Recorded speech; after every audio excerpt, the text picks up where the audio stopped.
আমি স্টেজে যুবকদের লোকজন ব্যতীত অন্য কাউকে স্টেজে না ওঠার জন্য বিনয়ের সাথে আবদার করছি, আপনারা কেউ স্টেজে উঠবেন না, দয়া করে আপনারা কেউ স্টেজে উঠবেন না।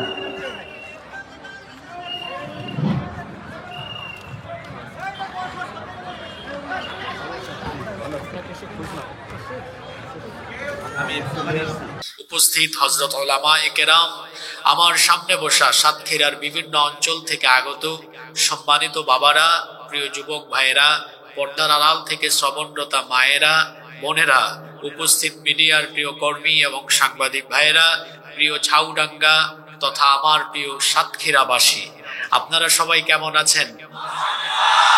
আলহামদুলিল্লাহ, আলহামদুলিল্লাহ, আমিও আল্লাহর রহমতে ভালো আছি। আমাদের সবাইকে সুস্থতার সাথে বাঁচিয়ে রেখে আজকের এই সুন্দর, বরকতময়, নান্দনিক এবং জান্নাতি এই আয়োজনে আমাদেরকে শামিল হওয়ার তৌফিক যিনি দান করেছেন, গলার আওয়াজ বড় করে সবাই বলেন তো তিনি কে? সেই মহান রবের জন্য হৃদয়ের সবটুকু ভালোবাসা, আবেগ, অনুভূতিকে উজাড় করে দিয়ে খুশি মনে প্রাণবন্ত আওয়াজে উচ্চ কণ্ঠে কালিমাতুশ শুকর আদায় করে আমরা সকলেই পড়ছি আলহামদুলিল্লাহ। অসংখ্য গণিত দুরূদ এবং সালাম পেশ করছি খাতামুন নবিয়্যিন, আশরাফুল আম্বিয়া ওয়াল মুরসালিন, রাহমাতাল লিল আলামিন, প্রিয় নবী মুহাম্মদুর রাসূলুল্লাহ সাল্লাল্লাহু আলাইহি ওয়াসাল্লামের প্রতি, যাকে আল্লাহ তাআলা আমাদের হিদায়াতের জন্য প্রেরণ করেছেন। আল্লাহুম্মা সাল্লি আলাইহি, আল্লাহুম্মা বারিক আলাইহি। প্রিয় সাতক্ষীরাবাসী, এই বছর এটা হচ্ছে আমার সাতক্ষীরায় প্রথম মাহফিল। আলহামদুলিল্লাহ, মাহফিল তো শুরু করেছি সেই সেপ্টেম্বরে, সেপ্টেম্বর, অক্টোবর, নভেম্বর, ডিসেম্বর, এখন চলে জানুয়ারি।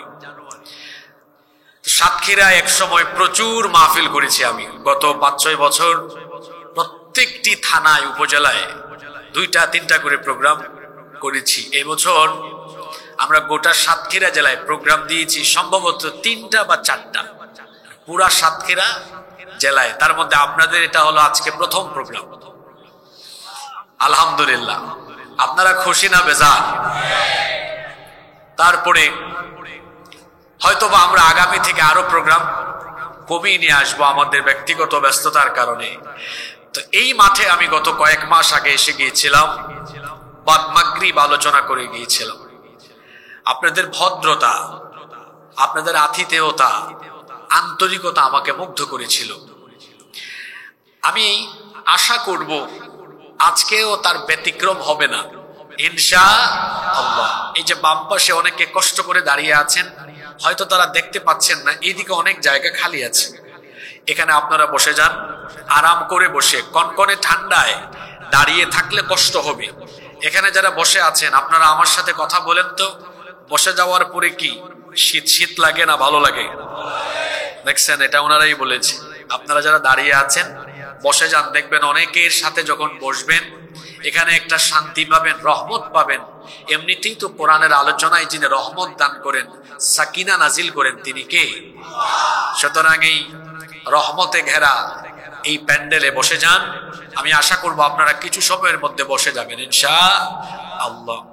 গত বছর বা গত মাহফিলে আমি এখানে সূরা কাহাফ থেকে আলোচনা করেছিলাম, তাই না? আজকে পরিবর্তিত পরিস্থিতিতে স্বাধীন বাংলাদেশে জীবনমুখী কিছু কথা হবে ইনশাআল্লাহ। এই সাতক্ষীরার মাটি, সাতক্ষীরার মানুষ গত 1 যুগেরও বেশি সময় ধরে অত্যন্ত মজলুম ছিল। এখানে বুলডোজার দিয়ে মানুষের ঘর বাড়ি ভাঙা হয়েছিল। নিরপরাধ মানুষকে মিথ্যা মামলা দিয়ে বছরের পর বছর জেলখানায় বন্দী করে রাখা হয়েছিল। মানুষকে হয়রানি করা হয়েছিল। আজকে আমরা জুলুম মুক্ত একটি বাংলাদেশ পেয়েছি আলহামদুলিল্লাহ। আমাদের উপর যে জুলুম হয়েছে, আমরা এর প্রতিশোধ, আমরা আঘাতের পরিবর্তে আঘাত করে নয়, বরং যে কারণে আমাদের উপরে নির্যাতন নিপীড়ন হয়েছে আল্লাহর দ্বীনের পথে চলার কারণে, আমরা আল্লাহর দ্বীনকে এই দেশে প্রতিষ্ঠা করে এর বদলা নিব ইনশাআল্লাহ।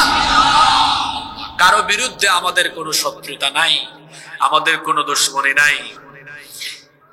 এক একটা মাহফিল আয়োজন করা সেই সময় ছিল অত্যন্ত চ্যালেঞ্জিং ব্যাপার। মাহফিল আয়োজন করলেও সেই মাহফিলগুলোতে কত ধরনের বাধা বিপত্তি ছিল। আপনাদের পাশে 7-8 কিলো দূরে আগরদারি কামিল মাদ্রাসায় আমাকে আলোচনা শেষ করতে দেয় নাই। আলোচনার চলাকালীন সময়ে সন্ত্রাসী গুন্ডা পান্ডারা বাধা বিপত্তি সৃষ্টি করেছে, যাওয়ার পথে আমার উপর হামলা করার চেষ্টা করেছে। ওই মাদ্রাসার প্রিন্সিপাল সাহেব আছেন কিনা আমি জানি না, তিনিও যে আচরণ সেদিন করেছেন এটা বড় আশ্চর্যজনক। আলেম থাকবে আলেমের মতো, কোন আলেম কখনো কোনো ব্যক্তির পা চাটা গোলামি করবে না। আলেম তো এমনই হওয়া দরকার। আল্লাহর রাসূল বলেছেন শেষ জামানায় এমন এক ভয়াবহ পরিস্থিতি আসবে, ইয়াতি আলান নাসি জামান, শেষ জামানায় এমন এক পরিস্থিতি আসবে, মানুষের উপর এমন এক যুগ অবতারণা হবে, লা ইয়াবকা মিনাল ইসলামি ইল্লা ইসমুহু, ইসলাম নামে থাকবে, ইসলামের কোন শিক্ষা সমাজে থাকবে না। ওয়ালা ইয়াবকা মিনাল কুরআনি ইল্লা রাসমুহু, কোরআনের পাতায় কোরআনের অক্ষর থাকবে কিন্তু কোরআনের কোন শিক্ষা সমাজে থাকবে না। মাসাজিদুহুম আমিরা, মসজিদগুলো চাকচিক্যময় হবে, ওয়াহিয়া খারাবুম মিনাল হুদা, কিন্তু সেগুলো হেদায়েত শূন্য হবে। উলামাউহুম শাররুম মান তাহতা আদিমিস সামা, আর তাদের আলেমরা হবে আসমানের নিচে অত্যন্ত নিকৃষ্ট। আমরা গত 15 বছরে অনেক নিকৃষ্ট আলেম দেখেছি, যারা বাতিলের পদলেহন করে, বাতিলের পয়সা খেয়ে বাতিলের পদলেহন করেছে, জান্নাতীও বানিয়েছে। আমি আমার ভাষায় বলি, জালেমের পকেটের টাকা, বিরিয়ানি, জিলাপি যাদের গলা দিয়ে নামে, এই গলা দিয়ে কোনোদিনও হক কথা উচ্চারিত হয় না। হক কথা বলার জন্য ব্যক্তিত্ব লাগে, সাহসও লাগে। আমরা হকের পক্ষে ছিলাম, আছি, আমৃত্যু থাকবো ইনশাআল্লাহ। আল্লাহ আমাদেরকে হকের পথে কবুল করেন।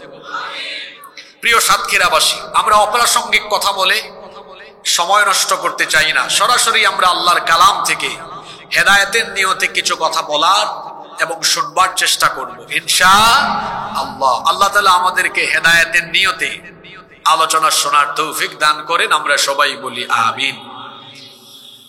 এই পৃথিবীতে আমাদেরকে যিনি পাঠিয়েছেন, সবাই একবার গলার আওয়াজ বড় করে বলেন তো তিনি কে? সেই আল্লাহ আমাদেরকে পৃথিবীতে কেন পাঠিয়েছেন? কোরআনুল কারীমের 51 নম্বর সূরা সূরাতুয যারিয়াতের 56 নম্বর আয়াতে আল্লাহ তাআলা বলছেন, ওয়ামা খালাকতুল জিন্না ওয়াল ইনসা ইল্লা লিয়াবুদুন, আমি জিন এবং মানব জাতিকে আমার গোলামি ছাড়া অন্য কিছুর জন্য সৃষ্টি করি নাই।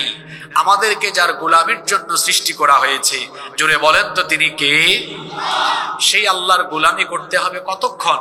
আল্লাহ তাআলা বলছেন, ওয়া'বুদ রাব্বাকা হাত্তা ইয়াতিয়াকাল ইয়াকিন, তোমাদের কাছে মৃত্যু আসবে না যতক্ষণ আল্লাহর ইবাদত করতে হবে ততক্ষণ।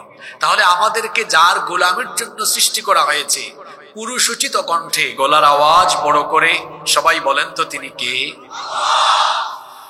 সেই আল্লাহর গোলামির পথ থেকে আমাদেরকে বিচ্যুত করার জন্য একজন সারাক্ষণ অপচেষ্টা চালায়।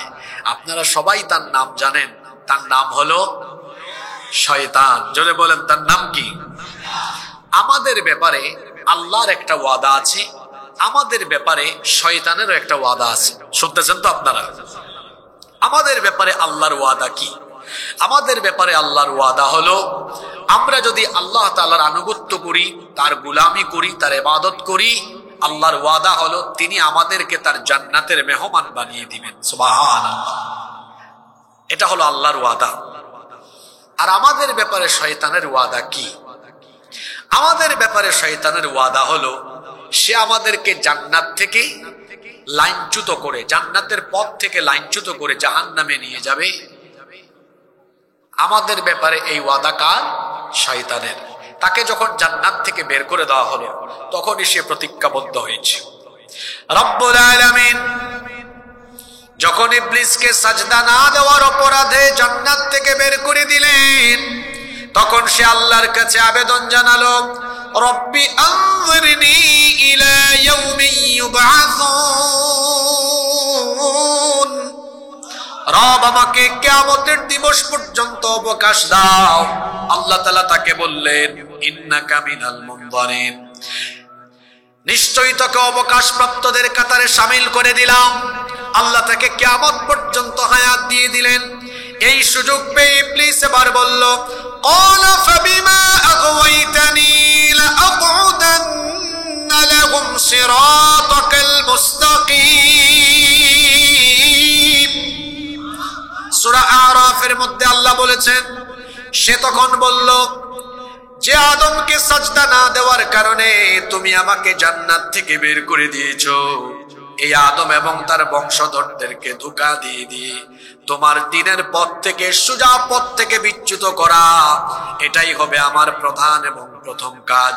কিভাবে আমি তাদেরকে ধোঁকা দিব? সে বলল, সুম্মা লাআতিয়ান্নাহুম মিন বাইনি আইদিহিম ওয়া মিন খালফিহিম ওয়া আন আইমানিহিম ওয়া আন শামাইলিহিম ওয়া লা তাজিদু আকসারাহুম শাকিরিন।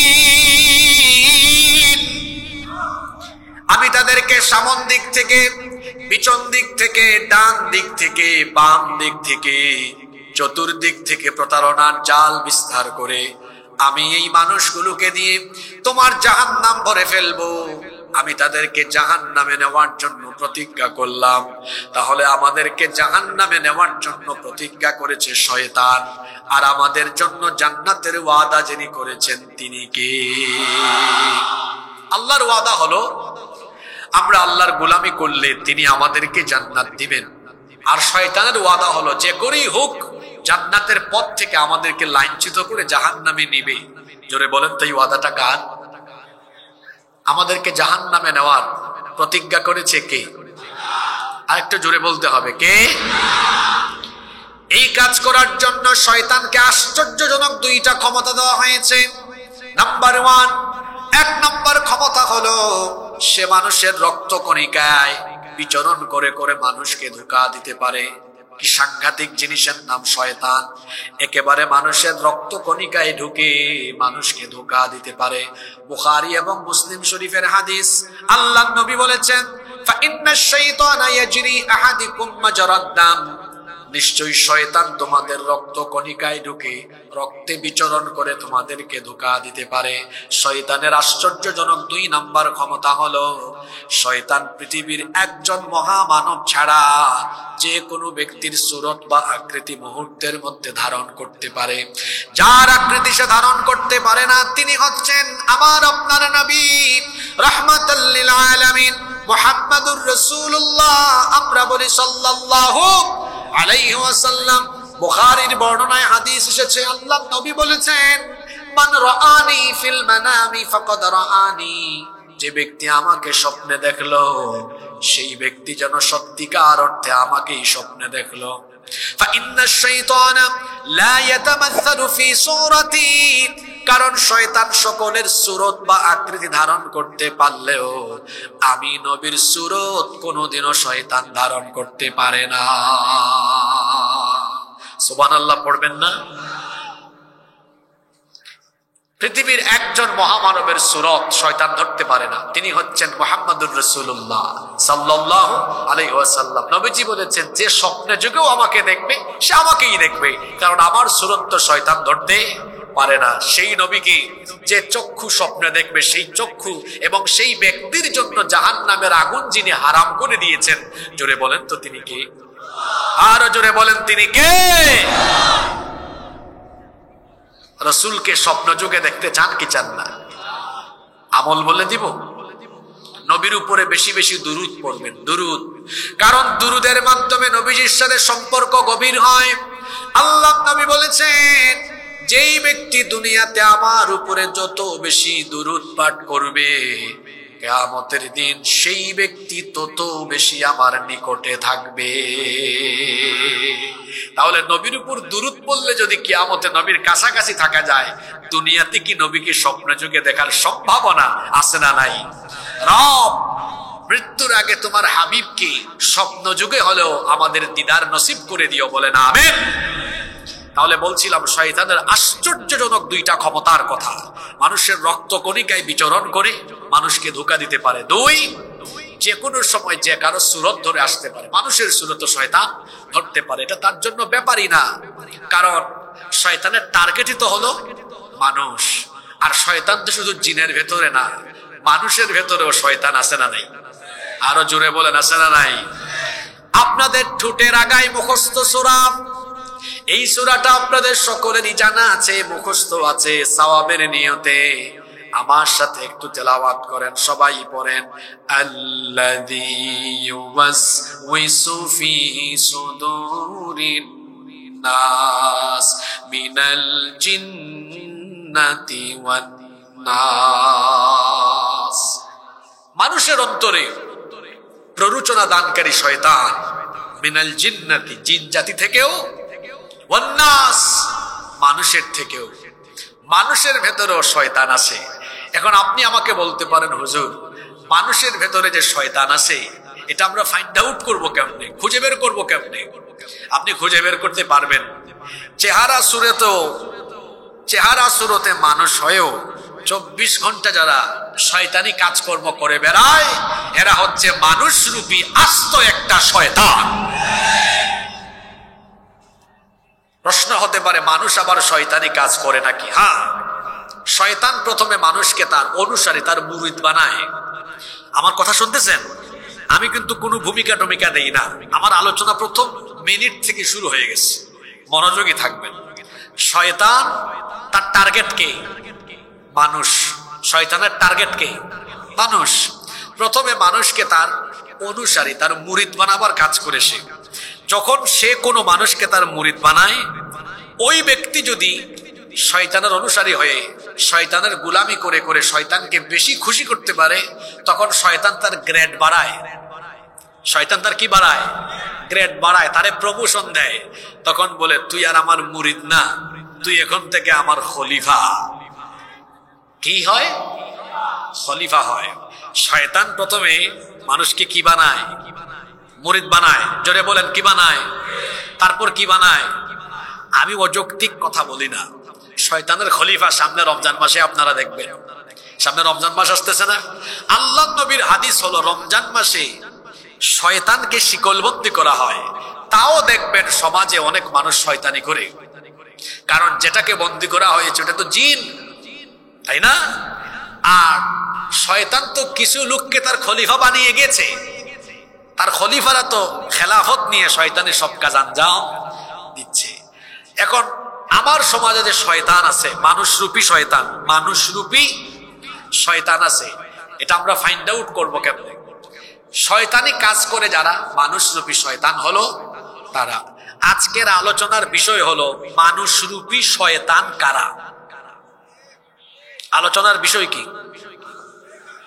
সবাই বলেন। মানে রূপটা, তার সুরতটা কাদের মতো? মানুষের মতো। কার মতো? কাজ কারবার করে কার? জোরে বলেন। এজন্য এটার নাম দিয়েছি আমি মানুষরূপী। জোরে বলেন, মানুষরূপী শয়তান। তাহলে মানুষরূপী শয়তান কারা? শয়তানের কাজ আঞ্জাম দেয় যারা, মানুষরূপী শয়তান হলো তারা। এখন শয়তানি কাজ কি? শয়তানি কাজ বহু আছে, কিন্তু আমি আজকে আপনাদের সামনে এমন 5টি শয়তানি কাজ, এমন 5টি শয়তানি কাজের কথা বলবো যেটা আপনার এলাকায় আছে, সারা বাংলাদেশে আছে। এই কাজগুলো করবে যারা, মানুষরূপী শয়তান হলো কয়টা? কয়টা বলবো? সবাই রেডি? রেডি তো? চলেন আরম্ভ করি। কেউ উঠাউঠি করেন না, নইলে বিপদে পড়বেন। মানুষ ভাববে বুঝছি এই পয়েন্টটা তার সাথে মিলছে। বুঝতে পেরেছেন? সাবধান থাকেন। নাম্বার 1, 1 নাম্বার, সাজদার টাইমে আল্লাহকে সাজদা না দেওয়া। এটা মুমিনের কাজ না শয়তানের কাজ? কথাটা কি বললাম? সাজদার টাইমে আল্লাহকে সাজদা না দেওয়া এটা মুমিনের কাজ না শয়তানের কাজ? আপনারা সবাই জানেন আদম আলাইহিস সালামকে সামনে রেখে আল্লাহ সব ফেরেশতাদেরকে বলেছিলেন আদমকে সাজদা দাও। আল্লাহর হুকুমের সময় এই সাজদার টাইমে সবাই সাজদা দিয়েছে, একজন দেয় নাই। তার নাম কি? জোরে বলেন, তার নাম কি? রব্বুল আলামিন বলছেন وَإِذْ قُلْنَا لِلْمَلَائِكَةِ اسْجُدُوا لِآدَمَ فَسَجَدُوا إِلَّا إِبْلِيسَ أَبَى وَاسْتَكْبَرَ وَكَانَ مِنَ الْكَافِرِينَ।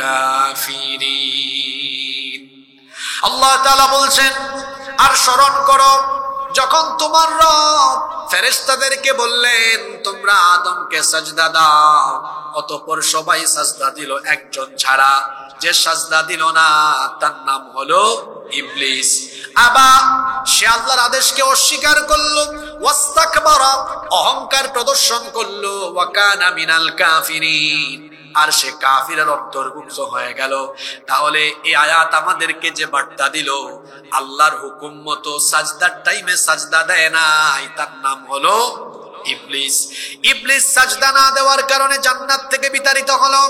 তারপর থেকে তার প্রধান এবং প্রথম টার্গেট হলো যে সাজদার কারণে আমি জান্নাত থেকে আউট হয়েছি, মানুষকে আমি যে করেই হোক, যে কায়দায় হোক, সাজদা দেওয়া থেকে আমি মানুষকে ফিরায় রাখবো, সাজদা দেওয়া থেকে মানুষকে আমি দূরে সরায় রাখবো।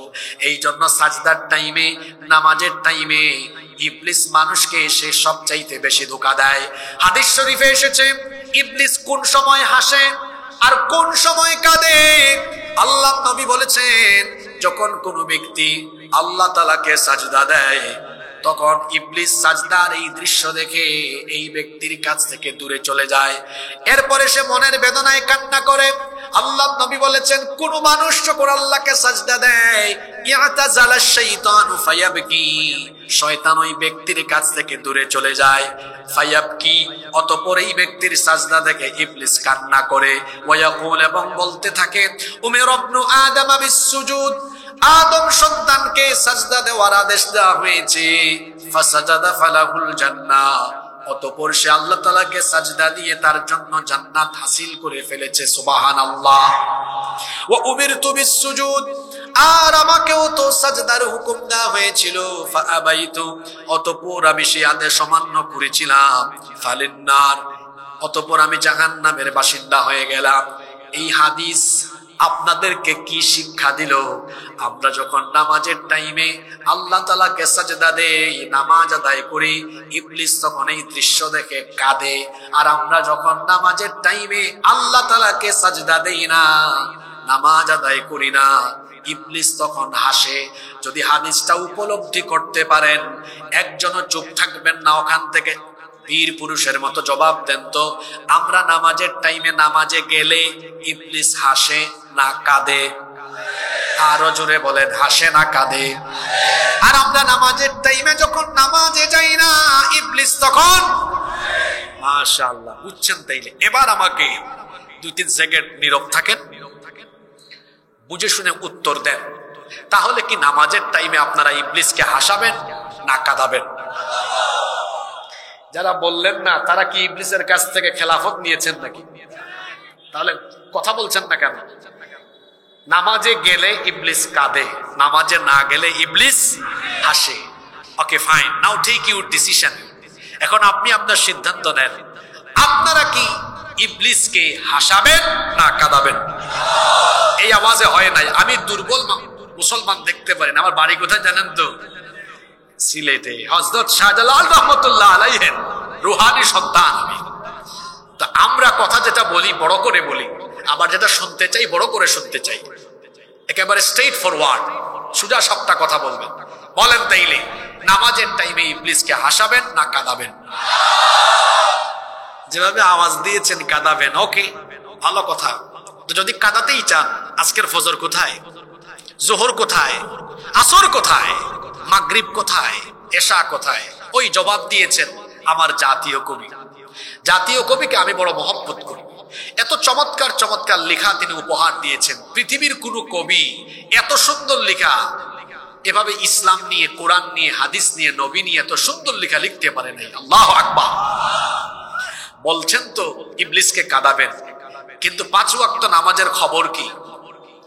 আমার জাতীয় কবি কবিতার মাধ্যমে তার জবাব দিয়েছেন, ঘুমাইয়া কাজা করেছ ফজর, তখনও জাগনি যখন যোহর, হেলায় খেলায় কেটেছে আসর, মাগরিবের ওই শুনিয়া যান, এখনো জামাতে হওরে শামিল, এখনো এর সাথে আছে স্থান, বাজিছে দামামা বাদ্রে আমামা, শির উঁচু করি মুসলমান, দাওয়াত এসেছে নয়া জামানার, ভাঙা কেল্লায় উড়ে নিশান। আপনার 5 ওয়াক্ত নামাজ কিভাবে যায়? কবি বলছেন ঘুমাইয়া কাজা করেছে। আমার দেশে আরেক গীতিকার সুন্দরী লিখেছেন, ফজরের ক্ষণ গেল পরনি নামাজ, জোহরে ও ডুবেছিলে নিয়ে শত কাজ, ফজরের ক্ষণ গেল পরনি নামাজ, জোহরে ও ডুবেছিলে নিয়ে শত কাজ, হেলায় খেলায় গেল আসরের কাল, মাগরিবেও পড়লে না নামাজির সাজ, ফজরের ক্ষণ গেল পরনি নামাজ, জোহরে ও ডুবেছিলে নিয়ে শত কাজ। এভাবেই তো যায়। আপনার ফজর যায় কেমনে? ঘুম, হোক সেটা শীতকাল, গ্রীষ্মকাল, বর্ষাকাল, ফজরের টাইমে ঘুমায়। মুয়াজ্জিন সাহেব বলেন, আসসালাতু খায়রুম মিনান নাওম, ঘুম থেকে নামাজ উত্তম। আর শয়তান এসে আপনার কানের কাছে বলে, আলাইকা লাইলুন তাবিল, রাত অনেক লম্বা, ফারকুত, আরাম করে ঘুমা। এটা হাদিস। সে বলে রাত লম্বা ঘুমা, মুয়াজ্জিন যে বলে ঘুমের চাইতে নামাজ উত্তম। আমি বলি নামাজের চাইতে ঘুম উত্তম। নাউযু বিল্লাহি মিন যালিক। আপনি ঘুমায় থাকলেন, এই যে আপনি ঘুমিয়ে থাকলেন, ফজরে গেলেন না, যোহরের নামাজ পর্যন্ত বেঁচে থাকবেন, এর কি কোনো নিশ্চয়তা আছে? জোরে বলেন আছে? আমরা মানুষ, আমাদের জীবন হলো এমন, এই জীবনের নাই কোনো ওয়ারেন্টি, নাই কোনো। কিভাবে আপনি ঘুমিয়ে থাকলেন বলেন তো? কেমন করে ঘুমাও তুমি, কেমন করে ঘুমাও তুমি, ফজর করে কাজা, এমন তো হতে পারে জোহরে জানাজা। হতে পারে কি পারে না? চোখের পলকে আপনি লাশ হয়ে যেতে পারেন। হুজুর কি বললেন একটু আগে? হুজুর এখনো জীবিত, হুজুরের ছাত্র আজকে মারা গিয়েছে, দেখেছেন? চোখের পলকে আপনি লাশ হয়ে যেতে পারেন। চোখেরই পলকে তুমি হতে পারো লাশ, চিরতরে বন্ধ হবে তোমার নিঃশ্বাস। চোখেরই পলকে তুমি হতে পারো লাশ, চিরতরে বন্ধ হবে তোমার নিঃশ্বাস। হবে এলান তোমার নাম মসজিদের মাইকে, হবে এলান তোমার নাম মসজিদের মাইকে, বাড়িওয়ালা নাই রে বাড়ি, নাই রে দুনিয়াতে, বাড়িওয়ালা নাই রে বাড়ি, নাই রে দুনিয়াতে, বাড়িওয়ালা নাই রে বাড়ি, নাই রে দুনিয়াতে, বাড়িওয়ালা নাই রে বাড়ি, নাই রে দুনিয়াতে।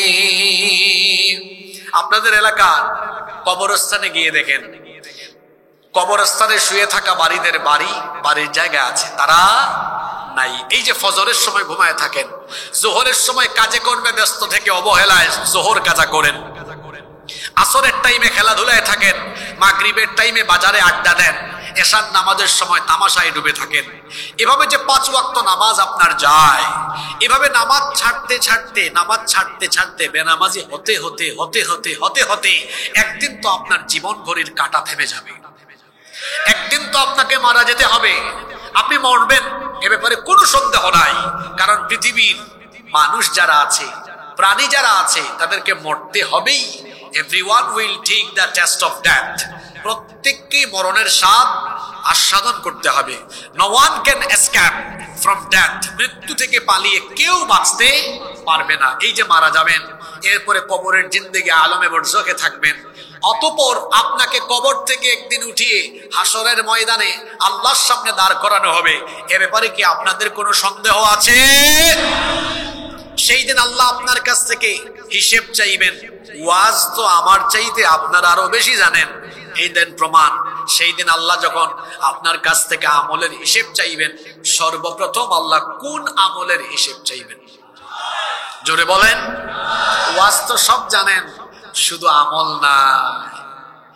আল্লাহ নবী বলেছেন, ইন্না আউওয়ালা মা ইউহাসাবু বিহিল আবদু ইয়াউমাল কিয়ামাতি মিন আমালিহি সালাতি।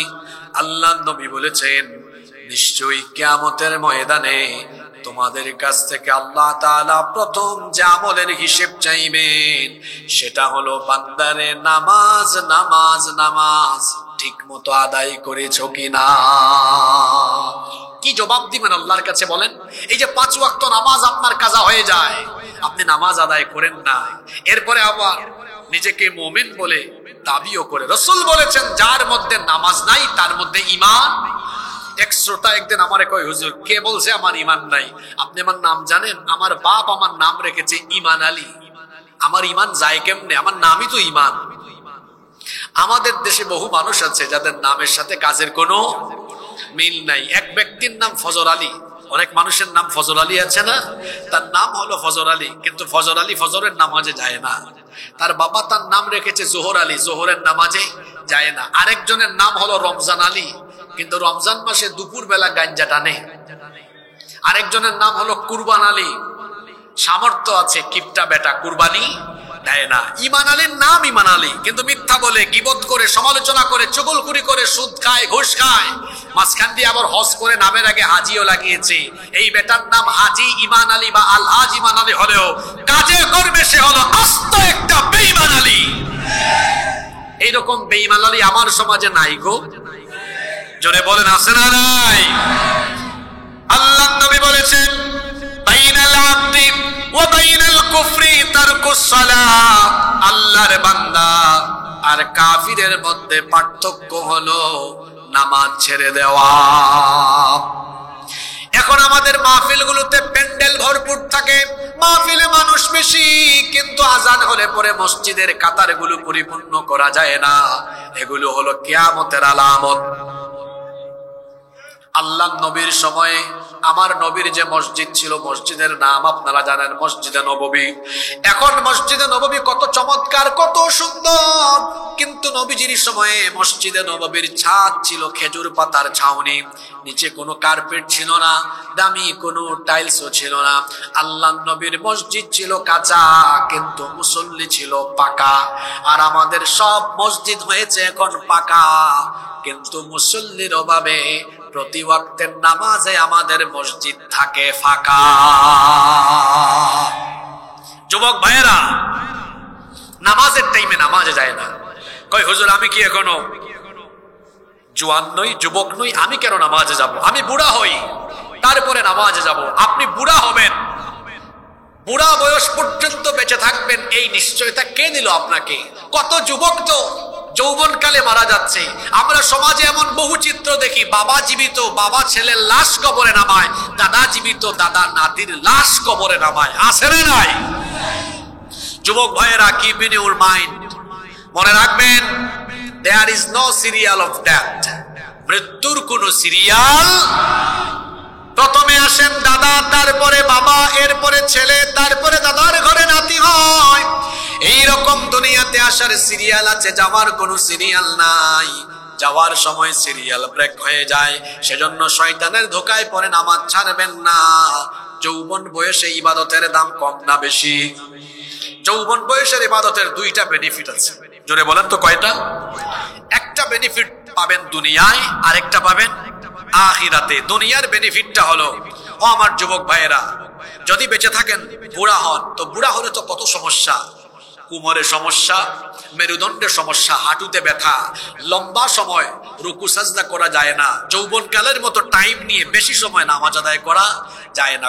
কোনো মতে নামাজটা যখন আদায় করে, ফেরেশতা জিজ্ঞেস করে, আল্লাহ তোমার এই বান্দা কোনো মতে নামাজটা আদায় করেছে, সওয়াব কেমনে লিখবো, কতটুকু দিব? যেভাবে আদায় করেছে ঠিক ততটুকু।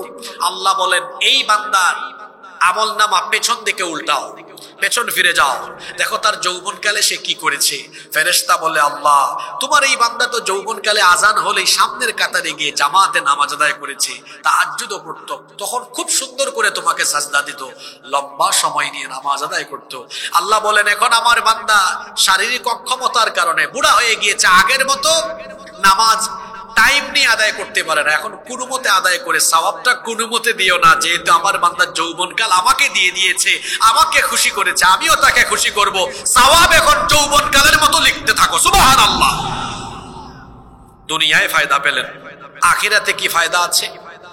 হাসরের ময়দান তো বড় ভয়াবহ, সূর্য মানুষের মাথার নিকটে, হাসরের ময়দান তামায় পরিণত হয়ে যাবে, গুনাহগারদের মাথার চান্দি ফেটে মগজ বেয়ে বেয়ে পড়তে থাকবে, মানুষের মুখের ভেতর থেকে জিহবা বের হয়ে কুকুরের মতো ঝুলে থাকবে নাভি পর্যন্ত।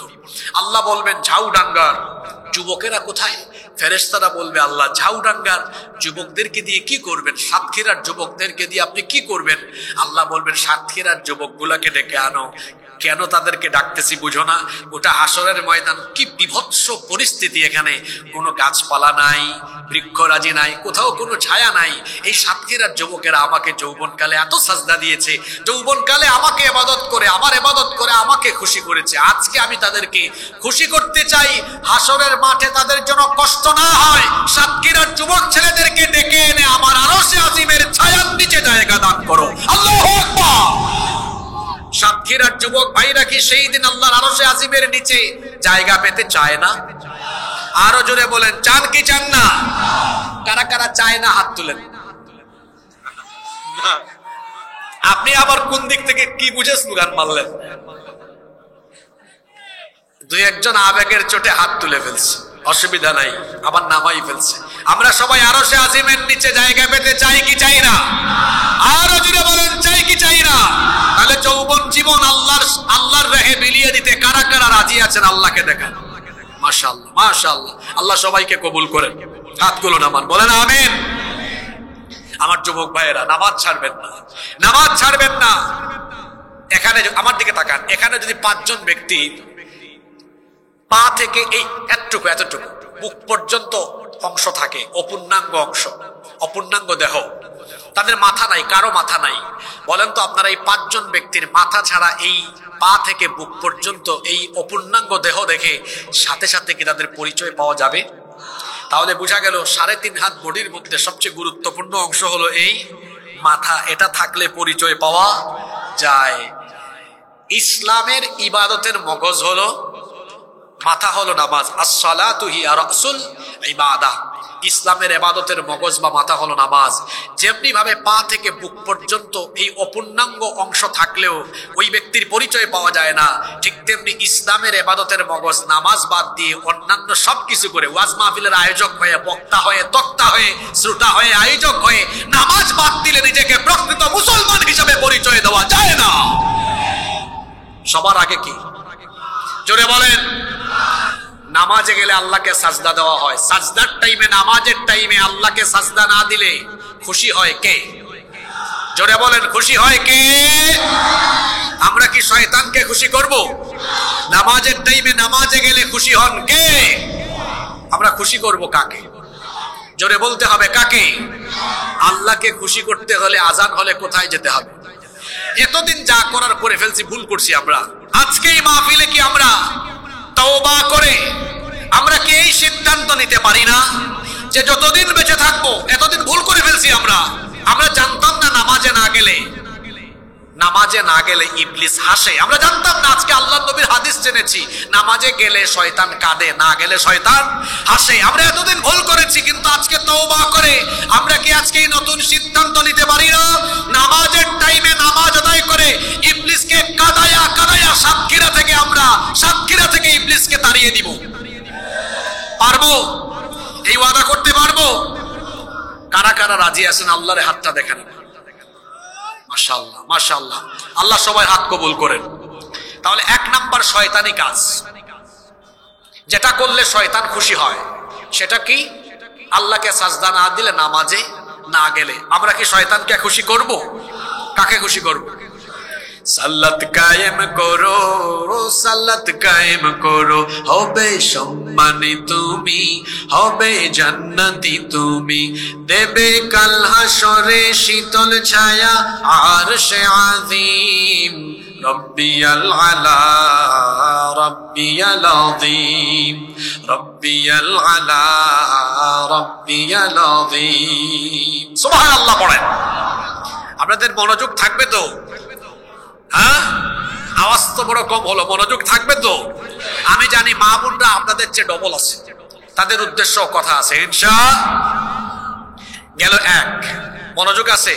2 নাম্বার পয়েন্টটা বেশিরভাগ কথা থাকবে যুবকদের উদ্দেশ্যে। যুবকেরা আছে না ঘুমাই গেছে?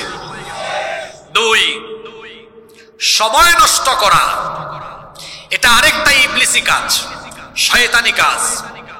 সময় অপচয় করা, এটা সম্পদ এবং টাকা অপচয়ের চাইতেও আরো বেশি ডেঞ্জারাস। কারণ সম্পদ অপচয় করলে, সম্পদ নষ্ট করলে, টাকা অপচয় করলে, টাকা নষ্ট করলে টাকা পাওয়া যায়, কিন্তু সময় চলে গেলে সময় আর পাওয়া যায় না। আমার দিকে তাকান, এখন 2000 কত সাল? 25 সাল। 2015 সালে যদি ঝাউডাঙ্গা বাজারের কোনো ব্যবসায়ী 10 লক্ষ টাকা ক্ষতিগ্রস্ত হয়, 2025 সালে 20 লক্ষ টাকা আবার লাভ করার সুযোগ আসতে পারে কি পারে না? জোরে বলেন। এই ঝাউডাঙ্গার কোনো ব্যক্তি যদি 2015 সালে 10 বিঘা জমি হারিয়ে ফেলে, ক্ষতিগ্রস্ত হয়ে যায়, তাহলে 25 সালে আবার নতুন করে 20 বিঘা জমির মালিক হওয়ার সুযোগ আসতে পারে কি পারে না? এই 2টা উদাহরণ কি বুঝাতে চাইলাম? টাকা নষ্ট হলে, টাকা গেলে টাকা পাওয়া যায়, সম্পদ গেলে সম্পদও পাওয়া যায়। কিন্তু আপনারা আমাকে বলেন তো, আমাদের জীবন থেকে যে সাল, যে বছর, যে মাস, যে দিন, যে সময় চলে গেল, আমরা কি কোনোদিন কোনো কিছু দিয়ে সেই সময়কে আর ফিরিয়ে আনতে পারবো? জোরে বলেন, পারবো?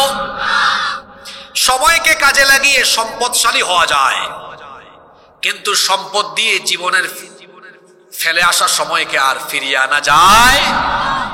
এজন্য মানুষের জীবনের সবচেয়ে গুরুত্বপূর্ণ নিয়ামত হলো সময়। এই সময়কে যারা নষ্ট করে, তারা দুনিয়া আখিরাতে ক্ষতিগ্রস্ত হয়।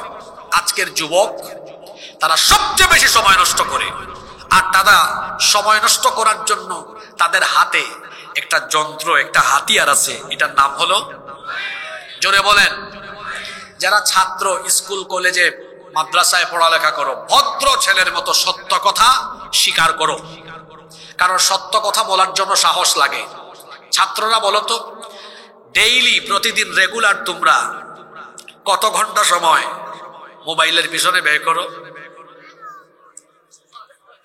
5 ঘন্টা বলে, আরো বেশি হবে। আমি বলি, দেখেন তো আপনারা একমত হন কিনা, কমপক্ষে 10 থেকে 14 ঘন্টা। ঘুমানোর দোয়া কি? আল্লাহ, ঘুমানোর দোয়া বলে ঠিক আসি বড় বিপদে। মাহফিলে এখন খালি ঠিক কিনা, ঠিক কিনা, ঠিক ঠিক, এগুলো বাদ দেন। মাহফিলে হুজুর যখন আল্লাহর বরত্বের কথা বলে, ঠিক না বলে বলবেন আল্লাহু আকবার। যখন ফজিলতের কথা শুনবেন, বলবেন সুবহানাল্লাহ। ঠিক ঠিক বললে সওয়াব হয় না, আল্লাহু আকবার বললে সওয়াব হয়, সুবহানাল্লাহ বললে সওয়াব হয়। সুবহানাল্লাহ। মাহফিল থেকে এখন রুহানিয়ত চলে যাচ্ছে কেন? আধ্যাত্মিকতা হারিয়ে যাচ্ছে। আলহামদুলিল্লাহ, এখানে এই রুহানিয়তটা আছে, কোনো আওয়াজ নাই, চুপচাপ মানুষ শুনছে। বিশৃঙ্খলা যেন না হয়। বসবেন, বিশৃঙ্খলা হলে জিকির আরম্ভ করবেন, লা ইলাহা, বন্ধ হয়ে যাবে। আর ঠিক ঠিক নয়, ফজিলতের কথা শুনলে সমস্বরে বলে উঠবো সুবহানাল্লাহ। আল্লাহর বরত্বের কথা শুনলে সমস্বরে বলে উঠবো আল্লাহু আকবার। পারবো না ইনশাআল্লাহ? কোন জায়গায় ছিলাম? মোবাইল, সময় নষ্ট করে কত 10 থেকে 14 ঘন্টা। ঘুমানোর দোয়া হলো আল্লাহুম্মা বিসমিকা আমুতু ওয়া আহইয়া। আর যুবকদের দোয়া কি? যুবকদের ঘুমানোর দোয়া হলো ফেসবুক, যুবকদের ঘুমানোর দোয়া হলো মোবাইলে সময় দিয়ে সে ওই মোবাইলে দেখতে দেখতে দেখতে দেখতে মোবাইলে যেটা আসবে পড়তে পড়তে দেখতে দেখতে ঘুমাবে। এটা তার ঘুমানোর দোয়া। ঘুম থেকে উঠার দোয়া কি? আলহামদুলিল্লাহিল্লাযী আহইয়ানা বা'দা মা আমাতানা ওয়া ইলাইহিন নুশুর। আর যুবকদের ঘুম থেকে উঠার দোয়া হইলো ঘুম থেকে উঠেই বলে, এই মোবাইলটা দে, দেখি নোটিফিকেশন কয়টা আসলো। ঠিক আছে কথা?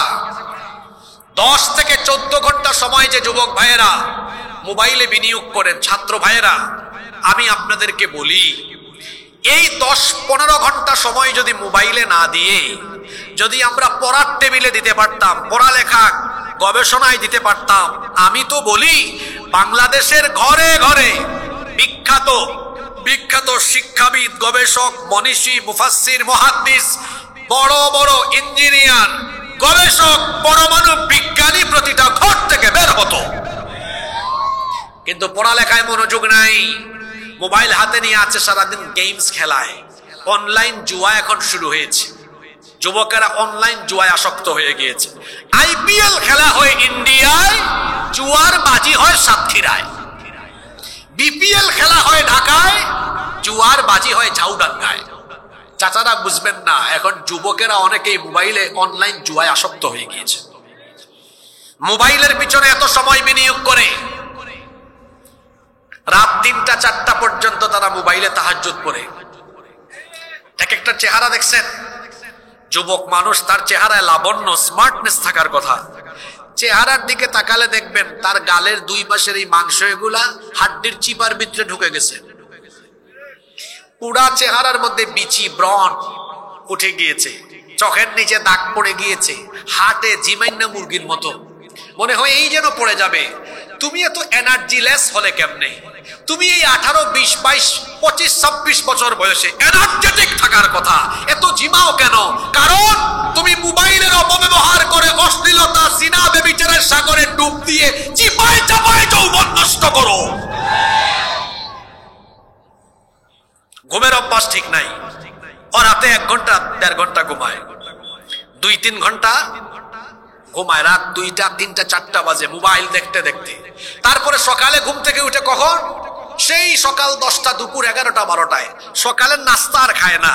এই যে খাদ্যাভ্যাসে অনিয়মের কারণে তার পেটের ভেতরে গ্যাসের কারখানা, এত গ্যাস জমেছে, ও যখন এরকম খোলামেলা সুন্দর পরিবেশে যায়, আওয়াজ ছাড়া বায়ু দূষণ করে। আশা করি বুঝাতে পেরেছি। ওর ঘুমের অভ্যাস ঠিক নাই। আমি আপনাদেরকে হাসানোর জন্য কথাটা বলে নাই, এগুলো বাস্তবিক কথা।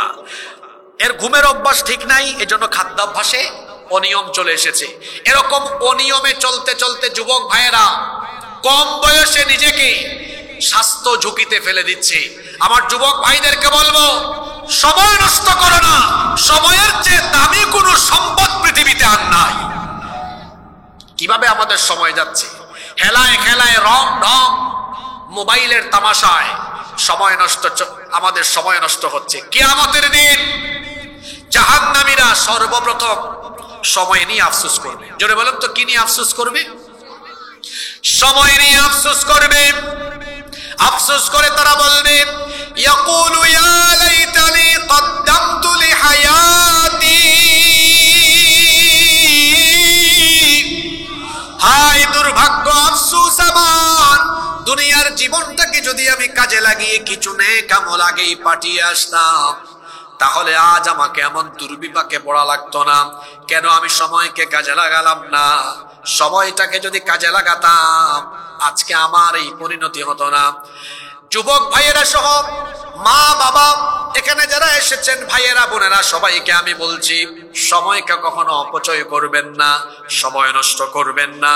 মানুষের দুনিয়ার জীবনটা হলো, এই দুনিয়াটা হলো পরীক্ষার হলের মতো। দেখেন, আমি আমাদের জীবনকে পরীক্ষার হলের সাথে কেন তুলনা করলাম? পরীক্ষার হলে আলিম, ফাজিল, কামিল, এসএসসি, ইন্টারমিডিয়েট পরীক্ষার্থী পরীক্ষার হলে যখন ঢুকে, তার জন্য 3 ঘন্টা সময় বরাদ্দ থাকে।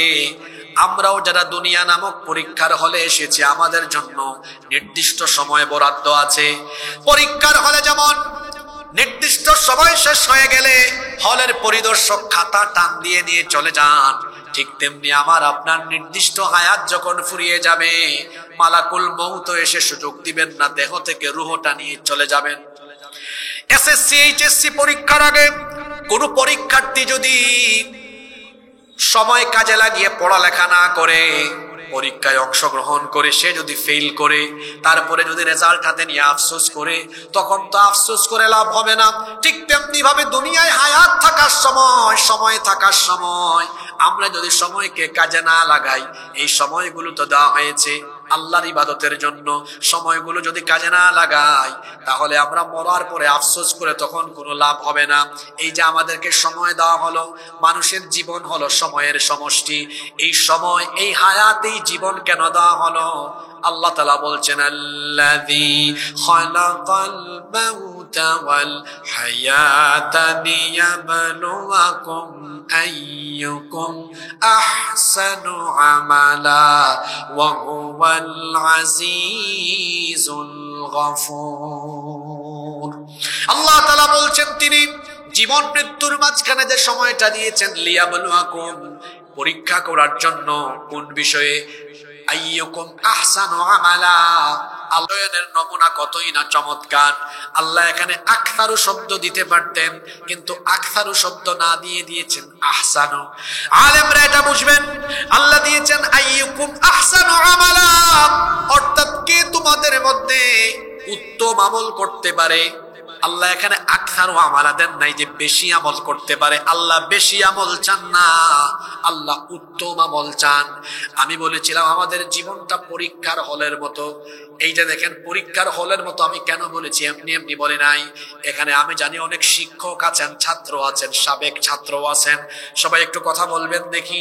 পরীক্ষার হলে কেউ যদি বেশি লিখে, বেশি লিখায় তো বেশি নাম্বার পাওয়া যায় না, বরং যারা সুন্দর করে গুছিয়ে প্রশ্ন অনুযায়ী উত্তর কম কথায় লিখতে পারে তারাই তো বেশি নাম্বার পায়। ঠিক আছে না?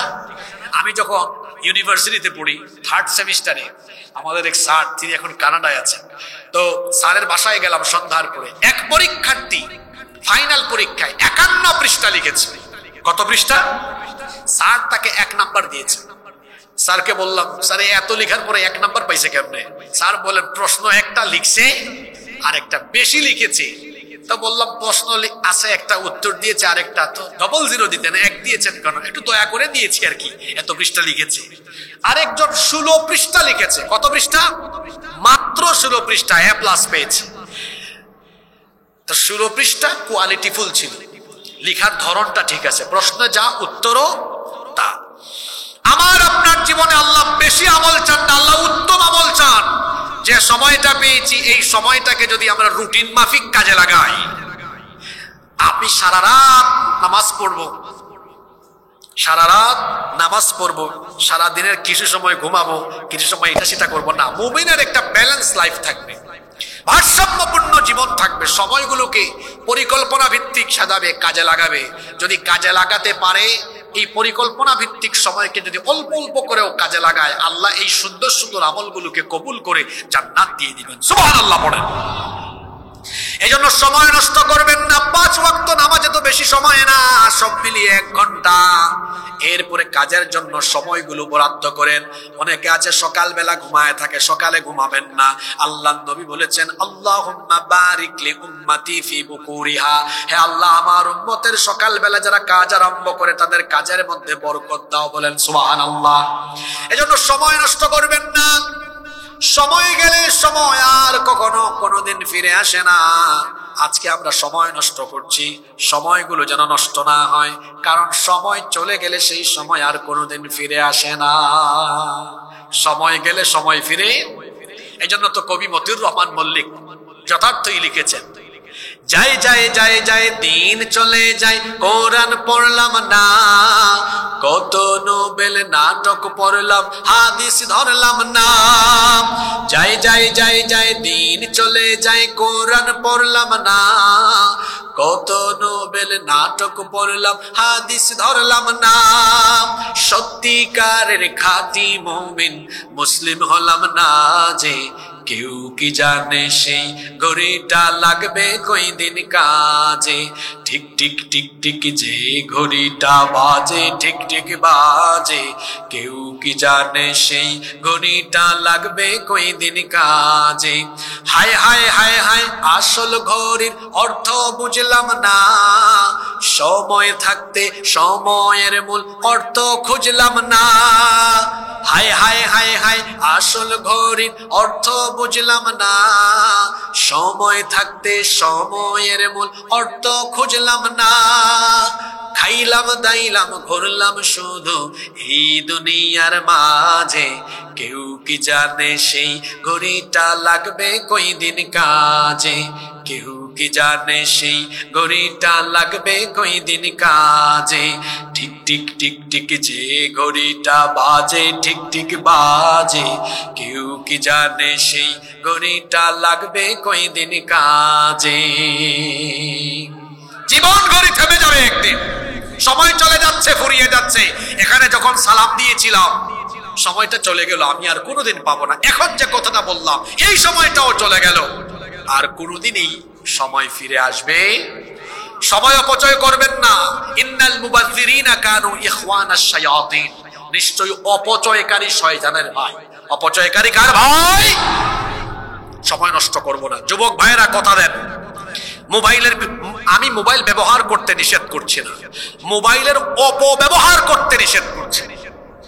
একদিন মোবাইল চার্জ দিলে যেন 3 দিন যায়, তাহলে বুঝবেন আপনি কন্ট্রোলের ভেতরে আছেন। আর দিনে যদি 2 বার দেওয়া লাগে, পাওয়ার ব্যাংক সাথে লাগে, বুঝবেন আপনার লাইফ নিয়ন্ত্রণে, এটা শয়তানের নিয়ন্ত্রণে চলে গিয়েছে। এত বেশি মোবাইল চালাতে হবে কেন? ফেসবুকে ইন্টারনেটে এত বেশি পড়ে থাকতে হবে কেন? নিজের জীবনকে ব্যালেন্স করে সাজাও। আজকে যুবকদের জীবনটা ভারসাম্যহীন হয়ে যাচ্ছে। এত বেশি মোবাইলে পড়ে থেকো না, এই সময় কাজে লাগাও। ইহুদিরা পৃথিবী নিয়ন্ত্রণ করে, পৃথিবীর মোট জনসংখ্যার 100 ভাগের 1 ভাগও তারা নয়। চিন্তা করছেন কথাটা? বুঝতে পারছেন? 100 ভাগের 1 ভাগও তারা না, কিন্তু পৃথিবীর নিয়ন্ত্রণ কার হাতে? তাদের হাতে। কেন? তারা জ্ঞান গবেষণা আবিষ্কারে সবার থেকে এগিয়ে। যুবক, তোমার হাতে মোবাইল ইহুদিরা বানায়া সব সফটওয়্যার সবকিছু তোমার হাতে দিয়ে তারা আরো এগিয়ে যাচ্ছে। কিভাবে পৃথিবীকে তারা দখল করবে, পৃথিবীকে তারা কিভাবে নেতৃত্ব দিবে, এগিয়ে যাচ্ছে। আর তুমি এখানে পড়ে আসো, তোমাকে রং ঢঙে তারা ডুবিয়ে রেখেছে। যুবক ভাইদেরকে বলবো, এখান থেকে কাম ব্যাক করো। পৃথিবীর সফল সফল ব্যক্তিরা সময় কাজে লাগান। আমি যুবকদেরকে বলবো, বাংলাদেশের শীর্ষস্থানীয় শীর্ষ পর্যায়ের 10 জন সফল ব্যবসায়ীর সাথে গিয়ে সাক্ষাৎ করো। শুধু ব্যবসায়ী নয়, অন্যান্য সেক্টরে যারা সফল, সাক্ষাৎ করো। গিয়ে দেখো বেশিরভাগের হাতে স্মার্টফোনও নাই, বাটন ফোন। স্মার্টফোন থাকলেও ওদের কোনো ফেসবুক আইডি নাই, ওরা এত চালানোর সময় পায় না। মাঝে মাঝে আমাদের সাথে অনেক শিল্পপতির দেখা হয়, পরিচয় করায় দেয়, উনি হচ্ছেন হাসিবুর রহমান, উনি অমুক হুজুর তমুক হুজুর। তো আমরা রাস্তাঘাটে বের হলে মানুষ আমাদেরকে চিনে, চিনবেই তো, অত মোবাইল নিয়ে পড়ে থাকে। তো অনেক ব্যবসায়ীদের সাথে পরিচয় করায় দিলে বলে, আচ্ছা তাই, আমি তো হুজুরকে আগে কোনোদিন দেখি নাই, তো শুনলে কেমন লাগে বলেন তো? চিনে না। ও চিনবে কেমনে? ওনার তো ফেসবুক আইডি নাই, মোবাইল চালানোর সময় নাই, ইউটিউবে ঢোকার সময় নাই। উনি 24 ঘন্টার মধ্যে কয়েক ঘন্টা ঘুমায়, বাকি সময় শুধু ব্যবসা নিয়ে চিন্তা আর চিন্তা, চিন্তা আর চিন্তা। কি বুঝাতে চাইলাম?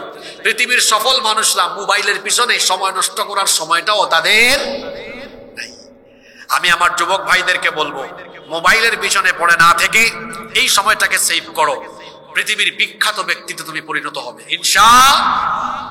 সময় অপচয় করবেন না। নাম্বার 3, কষ্ট হচ্ছে আপনাদের? আমি কি চালাবো না মোনাজাত দিয়ে দিব? আমরা সবাই আর কিছু সময় বসতে পারবো তো ইনশাআল্লাহ? নাম্বার 3, মা বোনটা অনেকক্ষণ ধরে বসে আছেন, হুজুর আমাদের জন্য স্পেশাল কিছু বলে না, আছে আপনাদের জন্য কথা। 3 নাম্বার, বেপরদায় নিমজ্জিত থাকা। এটা হলো শয়তানি কাজ। জোরে বলেন তো, বেপরদায় নিমজ্জিত থাকা এটা কি কাজ? শয়তান কি চায়? শয়তান চায় উলঙ্গপনা, বেহায়াপনা, বেপরদার সয়লাব ঘটিয়ে দিতে। এটা শয়তান কখন আরম্ভ করেছিল? মানব ইতিহাসের প্রথম থেকেই শয়তান তার এই ভীষণ আর মিশন বাস্তবায়ন শুরু করেছে।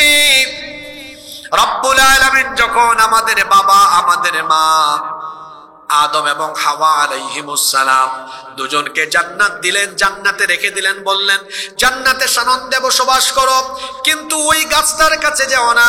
যদি ওই গাছের কাছে যাও তাহলে তোমরা সীমা লঙ্ঘনকারী জালেমের অন্তর্ভুক্ত হয়ে যাবে। ইবলিস জান্নাত থেকে বের হয়ে প্রতিজ্ঞা করেছিল মানুষকে আমি ধোঁকা দিয়ে দিয়ে জাহান্নামী বানাবো। ইবলিস তার প্রতিজ্ঞা পূরণে তখন থেকে কাজ শুরু করেছিল। সে ধোঁকা দিয়ে দিয়ে আমাদের বাপ আর আমাদের মা দুইজনকে ওই নিষিদ্ধ গাছের কাছে নিয়ে গিয়েছিল। সে বলেছিল তোমরা কি জানো নাকি কেন আল্লাহ তোমাদেরকে এই নিষিদ্ধ গাছের ফল ভক্ষণে নিষেধ করেছেন? কারণ এই নিষিদ্ধ গাছের ফল যদি তোমরা ভক্ষণ করো তাহলে তোমরা জান্নাতে চিরস্থায়ী হয়ে যাবে, এজন্য আল্লাহ নিষেধ করেছেন। ধোঁকা দিয়ে দিয়ে ধোঁকা দিয়ে দিয়ে তাদের দুইজনকে ফিতনায় ফেলে সে যখন তাদেরকে নিষিদ্ধ গাছের ফল আস্বাদন করালো তখন তাদের উভয়ের শরীর থেকে কাপড় খুলে পড়ে গেল। উভয়ে উভয়ের লজ্জাস্থান দেখে ফেললেন। রব্বুল আলামিন কোরআনে কারীমের 7 নম্বর সূরা সূরাতুল আরাফের 27 নম্বর আয়াত থেকে আল্লাহ বলছেন ইয়া বানি আদম লা ইয়াফতিনান্নাকুমুশ শাইতানু কামা আখরাজা আবাওয়াইকুম মিনাল জান্নাহ ইয়ানজিউ আনহুমা লিবাসাহুমা লিয়ুরিয়াহুমা সাওআতিহিমা। খেয়াল করে শোনেন, আল্লাহ বলছেন হে আদম সন্তান, শয়তান যেন তোমাদেরকে ফিতনায় না ফেলে, যেভাবে শয়তান তোমাদের বাপ আর মা আদম এবং হাওয়াকে ফিতনায় ফেলেছিল। ফিতনায় ফেলে ফেলে ওই নিষিদ্ধ গাছের কাছে যখন নিয়ে গেল, উভয়ে যখন নিষিদ্ধ গাছের ফল ভক্ষণ করলেন তাদের শরীর থেকে কাপড় খুলে গেল, উভয়ের লজ্জাস্থান প্রকাশিত হয়ে গেল। উভয়ের লজ্জাস্থান দেখে ফেললেন, তখন তারা উভয়ে জান্নাতের গাছের পাতা দিয়ে লজ্জাস্থান ঢাকতে লাগলেন। কোরআনের আয়াত যদি আপনি বুঝতে পারেন, উপলব্ধি করতে পারেন, তাহলে সবাই একটু জবাব দেন তো, ইবলিসের কাজ, শয়তানের কাজ মানুষের শরীরে কাপড় রাখা না মানুষের শরীর থেকে কাপড় খুলে উলঙ্গ করে দেওয়া? কথা বলেন। শয়তানের কাজ হলো মানুষের শরীর থেকে কাপড় খুলে মানুষকে উলঙ্গ করে দেওয়া। আজ আমার সমাজে নারীদের কাপড় চোপড় শর্টকাট করে নারীদেরকে বেপরদায় আসক্ত করতে, বেপরদা করে দেওয়ার মিশনে নেমেছে যারা, এরা হলো এই জমিনে শয়তানের খলিফা। খবরদার আমার মা বোনরা যারা মহিলা প্যান্ডেলে আছেন, ঘর থেকে বেপরদা হয়ে বের হবেন না। কারণ পর্দার বিধান হলো ফরজ। পর্দার বিধান যিনি দিয়েছেন তিনি কে? আল্লাহ তাআলা কোরআনে কারীমে বলছেন ওয়ালা তাবাররাজনা তাবাররুজাল জাহিলিয়াতিল উলা। জাহেলি যুগের নারীদের মতো ঘর থেকে বের হয় না। প্রশ্ন হতে পারে জাহেলি যুগের নারীরা কিভাবে ঘর থেকে বের হতো? উত্তর হলো তারা তাদের বুকের মধ্যে কোনো ধরনের ওড়না ব্যবহার করত না, হালকা পাতলা কাপড় পরে বের হয়ে যেত। আল্লাহ নিষেধ করেছেন এভাবে তোমরা চলাফেরা করো না, ঘর থেকে বের হয় না। বরং আল্লাহ বলছেন যখন ঘর থেকে বের হও, পরপুরুষের সামনে যখন যাও, মাথার উপর থেকে এমন একটা ওড়না ফেলে দাও যাতে করে তোমাদের মুখমণ্ডল সহ বক্ষদেশ পর্যন্ত আবৃত হয়ে যায়। এজন্য আমার বোনদেরকে বলবো বুরখা পরে, হিজাব নিকাব পরিধান করে তারপরে ঘর থেকে বের হবেন। আমরা যখন বুরখার কথা বলি, পর্দার কথা বলি, বাংলাদেশে এক শ্রেণীর সুশীল আছে যারা নিজেদেরকে নারীবাদী বলে পরিচয় দেয়। তারা তখন বলে এই দেখো হুজুরদের কাজ, মোল্লাদের কাজ দেখো, পর্দার নাম করে তারা নারীদেরকে ঘরের ভেতর আটকায় রেখেছে। এই জন্য আমি প্রায় জায়গায় একটা কিচ্ছা বলি, আজকে বলবো। হ্যাঁ, নারীবাদীরা যারা নারী স্বাধীনতার নামে নারীদেরকে বেপরদা বানানোর জন্য কাজ করে, এদের উদাহরণ হলো ওই শিয়াল মামার মতো। একবার এক শিয়াল মুরগির খামারের পাশ দিয়ে যাচ্ছে। এখন মুরগির খামারের মালিক যিনি, উনি যে নেট আছে না, নেট দিয়ে চতুর্দিকে আটকায় রেখেছে। শিয়াল এসে বলে হে মুরগি, তোদেরকে দেখে বই মায়া লাগতেছে রে, কষ্ট লাগে। শিয়াল মামা আপনার এত কষ্ট লাগে কেন? মুরগি জিজ্ঞেস করে। শিয়াল বলে, কষ্ট লাগবে না, আমার দিকে তাকায় দেখ, আমার কোনো নেট নাই, আমি কোনো চার দেয়ালে বন্দি নাই, আমি স্বাধীনভাবে ঘুরে বেড়াই। তোদের মালিক বড় জালিম, তোদেরকে আটকায় রেখেছে, এভাবে চার দেয়ালে বা নেটের ভেতরে বন্দি করে রেখেছে। এক মুরগি তখন কয়, মামু আপনার মতলব আমরা বুঝছি। কি বুঝছো? আপনার মতো আমরা যদি স্বাধীন হতাম, আমাদের মালিক যদি আমাদেরকে এইভাবে আটকায় না রেখে আমাদেরকে তোমার মতো স্বাধীন করে ছেড়ে দিত, আপনার মতলব ভালো করেই জানে, আপনি তখন আমাদেরকে ধরতেন আর মজা করে খাইতেন। শিয়াল যেমন মুরগির স্বাধীনতা চায়, ঠিক তেমনি নারীবাদীরা নারী স্বাধীনতার নামে নারীদেরকে বেপরদা করে রাস্তায় নামিয়ে নারীদের ইজ্জত লুণ্ঠনের ব্যবস্থা করতে চায়। আমার মা বোনদেরকে বুঝতে হবে, পর্দার এই বিধান আপনাদের ইজ্জত সম্মান বাড়ানোর জন্য এসেছে, আপনাদের সেফটি সিকিউরিটি প্রোটেকশনের জন্য এই পর্দার বিধান দিয়েছেন কে? একজন নারী বেপর্দা হওয়ার পেছনে পুরুষেরও দায়বোধ কম নয়। সেই ঘরের পুরুষের দায়িত্বহীনতার কারণেই তো নারী বেপর্দা হয়েছে। আপনি হাজবেন্ড, আপনি স্বামী, আপনি যদি সচেতন থাকেন, আপনার ঘরের বউ কি বেপর্দা হতে পারবে? আপনি বাবা, আপনি যদি সচেতন থাকেন, আপনার মেয়ে কি বেপর্দা হয়ে চলাফেরা করতে পারবে? আপনি কেমন পুরুষ বলেন তো? আপনার ছোট্ট মেয়েটা ইন্টারমিডিয়েটে পড়ে, এসএসসিতে পড়ে, অর্থ তখন ভরা যৌবন চলছে, ওকে আপনি বের করে দিলেন। আপনাকে আমি এভাবে বুঝাই, আপনার বয়স যখন 18, 19, 20, 22 বছর ছিল, ওই বয়সে আপনি হয়তো ভালো মানুষ ছিলেন, আপনার বয়সী আশপাশের ছেলেরা এরকম বেপর্দা মেয়ে রাস্তায় দেখলে কি করতো, কি বলতো, একটু ভাবুন তো। আপনার মেয়েটাকে এভাবে বের করে দিলেন। আর যারা ব্যক্তিত্বহীন পুরুষ, যারা তার বউকে বেপরদায় রাস্তাঘাটে নিয়ে ঘুরে চলাফেরা করে, নিজের বউয়ের ফটো ফেসবুকে আপলোড দেয়, মেসেঞ্জার হোয়াটসঅ্যাপের স্টোরিতে আপলোড দেয়, এরা হলো রুচিহীন ব্যক্তিত্বহীন এমন পুরুষ যারা পুরুষ নামের কলঙ্ক। তোমার বউয়ের নাক কেমন, ঠোঁট কেমন, গাল কেমন, তার চেহারা সুরত কেমন, পাবলিক দেখে মজা নেয়, তারপরে বলে দেখছ দুস্থ, দেখতে কি সুন্দর। আপনার কানে এগুলো আসে, আপনার খারাপও লাগে না, আপনি তো রুচিহীন ব্যক্তিত্বহীন এক পুরুষ। আপনার পুরুষত্ব আছে কিনা দেখা দরকার। বিয়ে করলেন আপনি, মোহরানা দিলেন আপনি, আর মজা নেয় মানুষ। আপনার খারাপও লাগে না, আপনার বউকে আপনি দেখেন। ইসলাম কত সুন্দর। বিবাহের আগে পরনারীর দিকে আপনি ইচ্ছে করে তাকালে গুনাহ হবে, তার সাথে আপনি যদি অপ্রয়োজনে কথা বলেন গুনাহ হবে। কিন্তু যখন একটা মেয়েকে বিয়ে করে ফেলবেন, তখন আপনি তার দিকে তাকালেও সওয়াব হয়, তার সাথে কথা বললেও সওয়াব হয়, তার কাছে গেলেও তখন আমলনামায় সওয়াব হয়। আপনার বউকে নিয়ে আপনি পড়ে থাকেন, অসুবিধা কি? অনেকে আছে তার বউয়ের ফটো ফেসবুকে আপলোড দেয়। এইরকম কুতুব সাতক্ষীরায় নাই তো? নতুন ফিতনা আরম্ভ হয়েছে। আগে ছিল ট্রাভেল ব্লগ, ফুড ব্লগ। যুবকেরা বলেন এখন কি ব্লগের ফিতনা? কাপল ব্লগ। কে আছে না? হাজবেন্ড ওয়াইফ কেমনে খাওয়া দাওয়া করে, কেমনে ঘোরাঘুরি করে, তারপর তার বউ কি রান্না করে এটা ভিডিও করে ঘরের ভিতর সব মানুষকে দেখায়।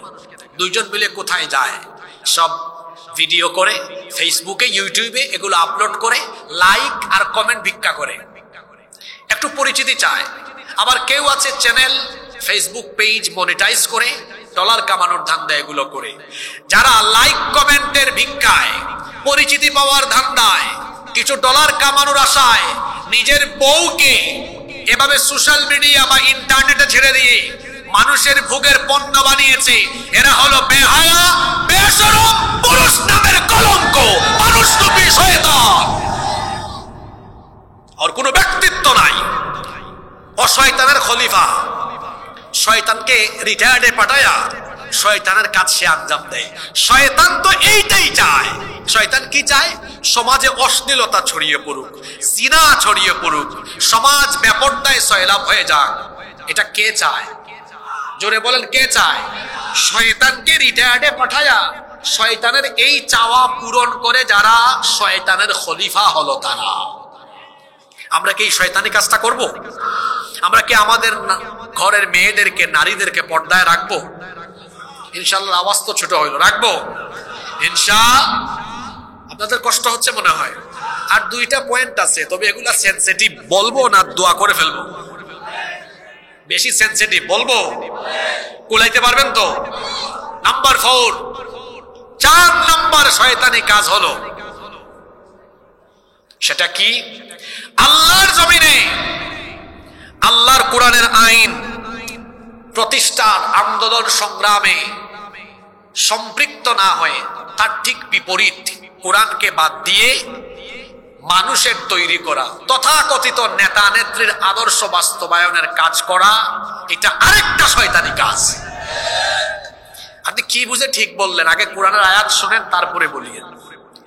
আল্লাহ তাআলা বলছেন, আল্লাযীনা আমানু ইউকাতিলুনা ফি সাবিলিল্লাহ ওয়াল্লাযীনা কাফারু ইউকাতিলুনা ফি সাবিলিত তাগুত ফাকাতিলু আউলিয়া আশ-শাইতান। এবার আয়াতের তরজমা শুনেন।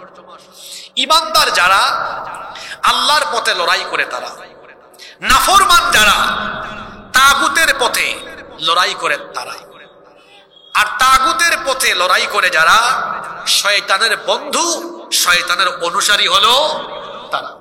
তাহলে শয়তানের অনুসারী, শয়তানের মুরিদ, শয়তানের খলিফা কারা? তাগুতের পথে লড়াই করে যারা। তাগুতকে, তাগুত একটি ব্যাপক অর্থবোধক শব্দ। একেবারে সংক্ষেপে তার পরিচয় হলো আল্লাহর আইন প্রতিষ্ঠার বিরুদ্ধে অবস্থান নেয় যারা, তাগুত হলো। এরকম তাগুত আমার সমাজে নাই। যেমন ফেরাউনকে আল্লাহ কোরআনে তাগুত বলেছেন, ইযহাব ইলা ফিরআউনা ইন্নাহু তাগা। আল্লাহ মুসা নবীকে বলেছেন ফেরাউনের কাছে যাও, কারণ সে সীমালঙ্ঘনকারী তাগুত। এখন এই ধরনের তাগুত আপনি চিনবেন কেমনে? আমার দিকে তাকান। আপনাদের এই ঝাউডাঙ্গা মসজিদে ইমাম সাহেব বয়ান করলেন, আমাদের এই মসজিদ আল্লাহর আইনে পরিচালিত হোক। সবাই চান কিনা?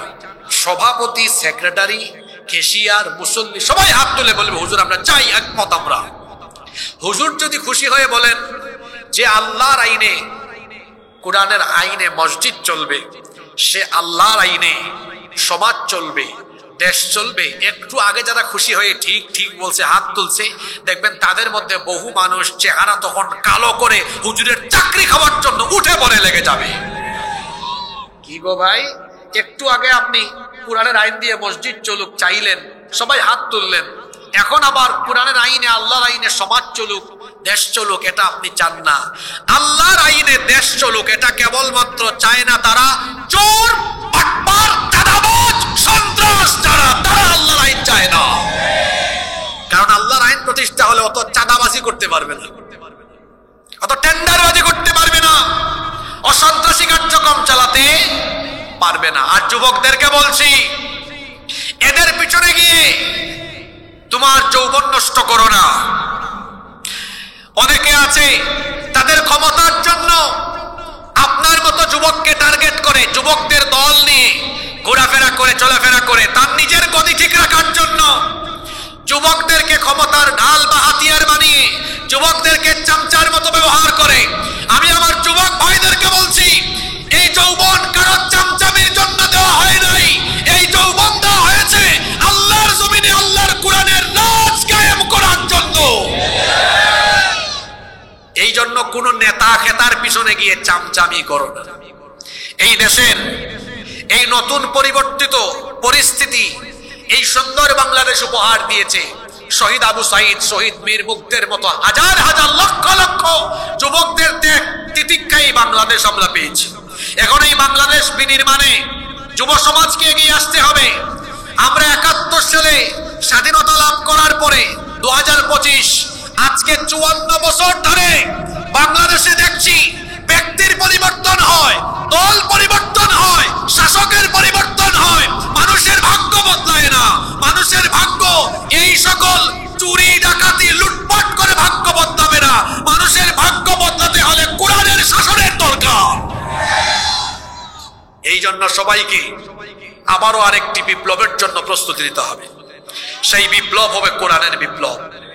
ইনশাআল্লাহ আগামীকাল সকালে সূর্য উঠবে, এটা যেমন সত্য, এই বাংলাদেশে খুব শীঘ্রই কোরআনের বিজয়, কোরআনের রাজ কায়েম হবে, সেটাও সত্য ইনশাআল্লাহ। যারা জ্বালাপুরায় আছে কোরআনের ভাষায় তাদের জবাব হলো মুতু বিগাইযিকুম, মুতু বিগাইযিকুম, তোমাদের জ্বালাপুরা নিয়ে তোমরা মরে যাও, আমাদের কিছু করার। দেখেন না, আমার দিকে তাকান, এখন জরুরি কিছু কথা বলবো, মনোযোগ আছে? জরুরি কথা বলা লাগে একটু জিমানে জিমানে ছাড়ায় নেই। আল্লাহর নামে 3টা তাকবীর দেই আমরা, লিল্লাহি তাকবীর, নারায়ে তাকবীর, নারায়ে তাকবীর। মনোযোগ আছে তো? শোনেন, বাংলাদেশের ভবিষ্যৎ খুব ভালো ইনশাআল্লাহ। এখন পাশের দেশ থেকে উগ্রবাদীদের জ্বালাপুরা আরম্ভ হয়েছে।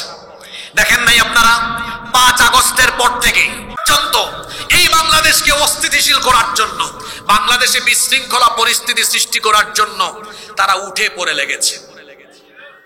ভারতীয় আধিপত্যবাদ বাংলাদেশে প্রতিষ্ঠা করার জন্য, পুনরায় প্রতিষ্ঠা করার জন্য তারা বহু রকমের চেষ্টা করছে।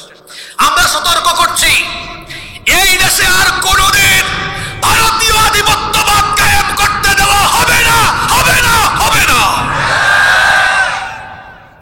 আপনারা জানেন 5ই আগস্টের পর থেকে আমাদের পাশের দেশের মিডিয়ায় আমাদের বাংলাদেশের বিরুদ্ধে এক নাগারে মিথ্যাচার, এক নাগারে আমাদের বিরুদ্ধে বিষেধাগার ছড়ানো হয়েছে।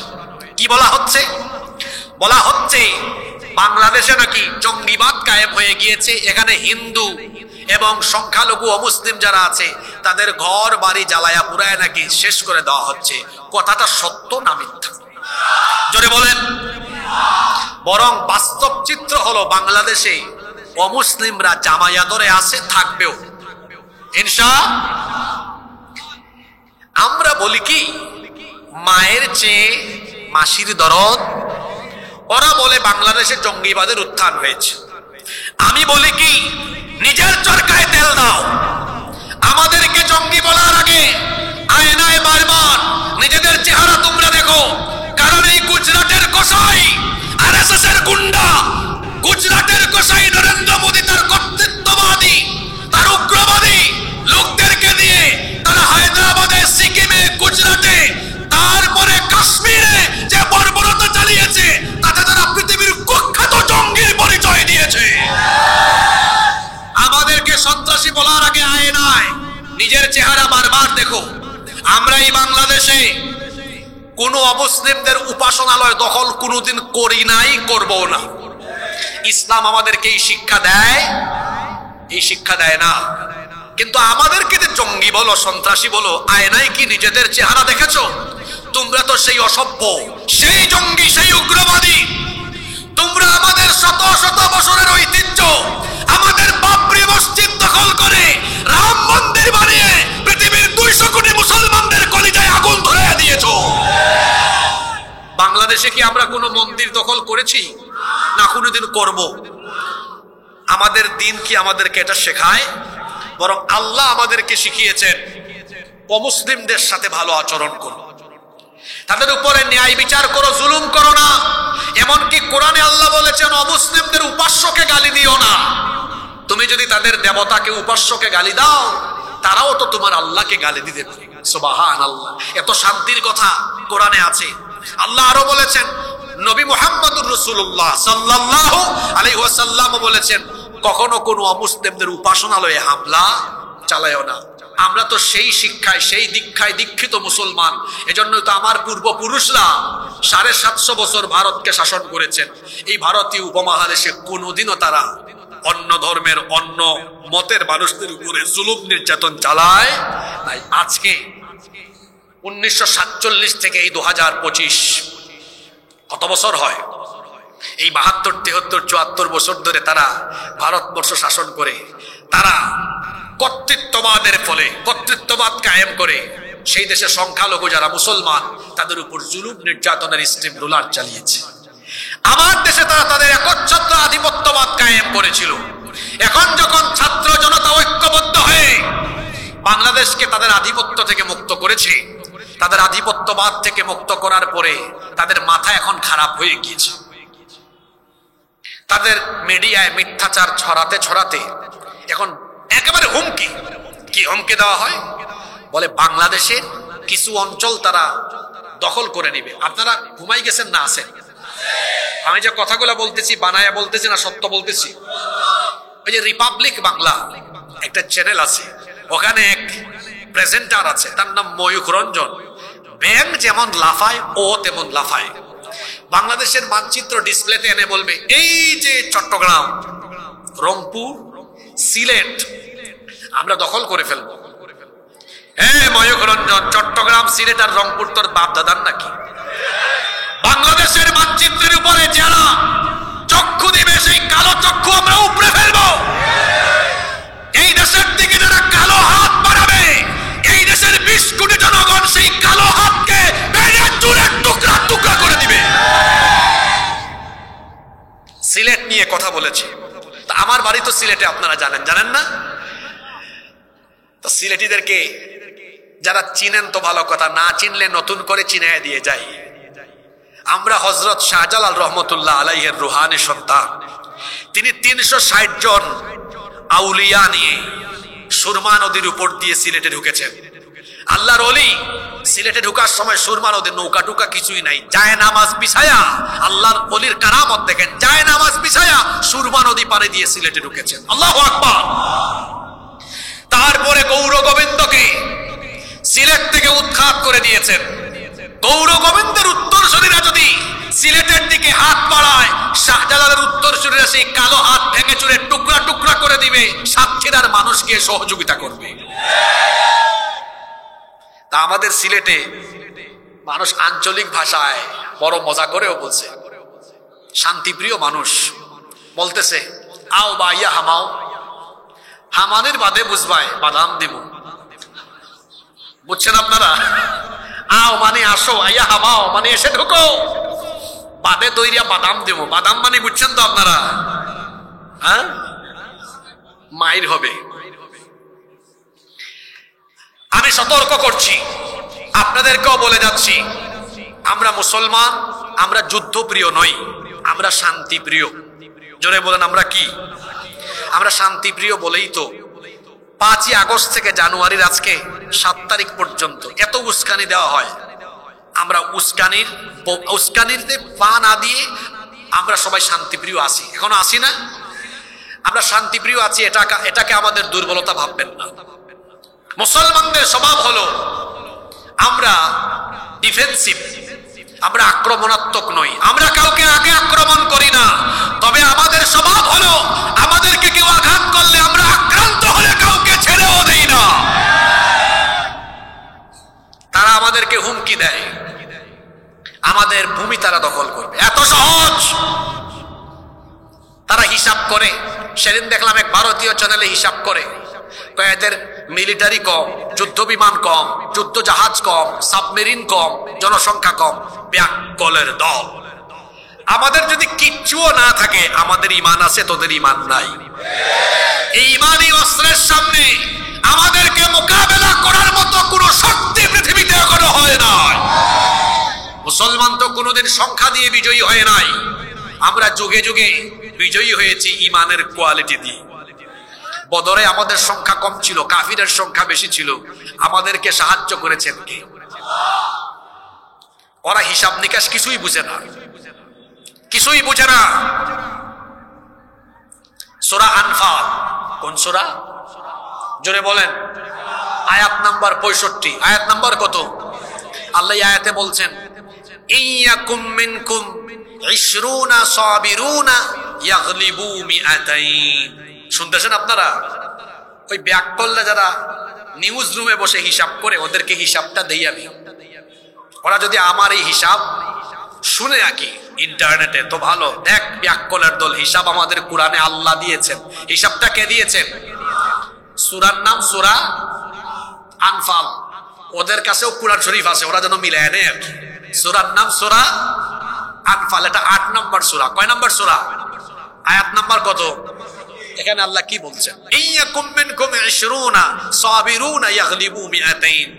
যদি ঈমানের উপরে দৃঢ় থাকা ঈমানদারের সংখ্যা হয় 20 জন, এই 20 জন 200 জনকে পরাজিত করে দিবে। সুবহানাল্লাহ কইতে ইচ্ছে করে না? হিসাবটা মনে রাখবেন, আয়াত এখনো শেষ না, শেষ হয় নাই। ওয়া ইয়াকুম মিনকুম মিআতুন ইয়াগলিবু আলফাম মিনাল্লাযীনা কাফারু। ঈমানের উপরে টিকে থাকা মুমিনের সংখ্যা যদি হয় 1000 কাফেরকে তারা পরাজিত করে দিবে। হিসাব মনে রাখছেন কিনা দেখি? 20 জনে জুড়ে বলেন 100তে ভাগ করেন তো। 1000 ভাগ 100 কত হয়? 10। 1000 ভাগ 100 কত হয়? আর 200 ভাগ 20 কত হয়? 10 কত হয়? ভাগফল কত?